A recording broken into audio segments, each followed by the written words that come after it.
उत्तर प्रदेश में कांग्रेस और समाजवादी पार्टी का गठबंधन टूट गया है। कई दिनों से सीटों को लेकर खींचतान चल रही थी, जिसके चैप्टर का अंत बुरी खबर के साथ हुआ है। मीडिया रिपोर्ट्स के मुताबिक अब इंडिया अलायंस में कांग्रेस और सपा की राहें अलग हो गई हैं। दोनों अलग अलग यूपी में चुनाव लड़ेंगे। खबरें थी कि समाजवादी पार्टी कांग्रेस को 80 में से 17 लोकसभा सीटें अलायंस के तहत देने को तैयार थी, जिस पर कांग्रेस किसी भी कीमत पर तैयार नहीं हुई।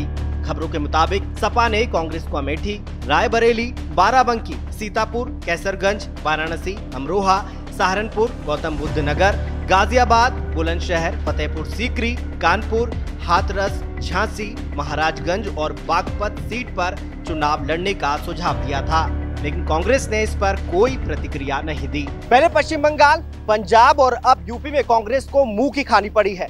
नीतीश कुमार पहले ही इंडिया अलायंस को ठेंगा दिखाकर बीजेपी के पाले में जा बैठे हैं।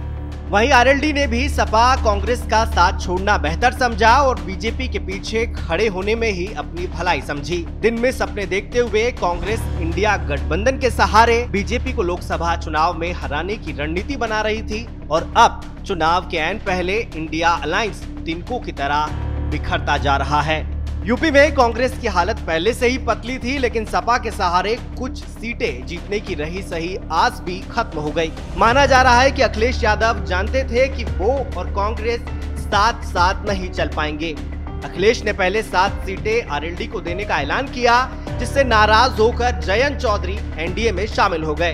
अखिलेश ने 11 सीटें कांग्रेस को देने का ऐलान किया, लेकिन कांग्रेस ने ना हाँ किया ना किया, चुप्पी साधना बेहतर समझा। वहीं अखिलेश बेफिक्र होकर उम्मीदवारों की लिस्ट जारी करते रहे। सपा अब तक अपनी 2 लिस्ट के जरिए 27 उम्मीदवारों का ऐलान कर चुकी है।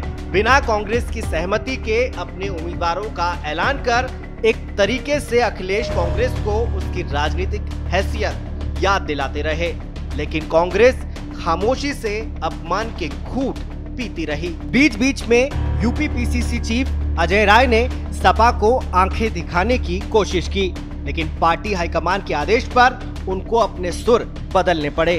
कांग्रेस अपने सबसे बुरे दौर से गुजर रही है। कर्नाटक, तेलंगाना और हिमाचल की जीत पार्टी का विश्वास बढ़ाती है, तो दूसरी तरफ एमपी, यूपी और गुजरात में मिली हार पार्टी के हौसले तोड़ देती है। जो राजनीतिक दल कभी कांग्रेस के इशारों पर नाचा करते थे, आज वो कांग्रेस को अपने इशारों पर नचा रहे हैं। ऐसे में 2024 के परिणाम कांग्रेस की दशा और दिशा तय करेंगे। कैमरामैन कुलवंत के साथ विजेंद्र विजय, श्रेष्ठ यूपी। उत्तर प्रदेश की हर खबर से अपडेट रहने के लिए श्रेष्ठ यूपी को करें सब्सक्राइब, बेल आइकन दबाएं और देखते रहें श्रेष्ठ यूपी।